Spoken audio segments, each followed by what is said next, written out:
আপনি কি জানেন রামনবমীতে কিছু বিশেষ কাজ করলে আপনার ভাগ্য বদলে যেতে পারে? এই ভিডিওতে জানুন সেই অলৌকিক কাজগুলো যা আপনাকে সৌভাগ্য এনে দেবে। সূর্যোদয়ের সময় রাম নাম জপ করুন।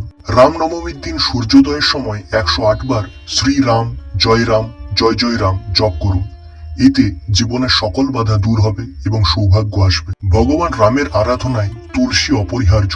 রামনবমীতে তুলসী পাতা দিয়ে ভোগ নিবেদন করলে পরিবারে সুখ ও শান্তি বজায় থাকে। এই দিনে রামচরিত মানস বা রাম রক্ষা স্তোত্র পাঠ করলে দুর্ভাগ্য দূর হয় এবং জীবনে ইতিবাচক পরিবর্তন আসে। রামনবমীতে দান পুণ্য অত্যন্ত শুভ।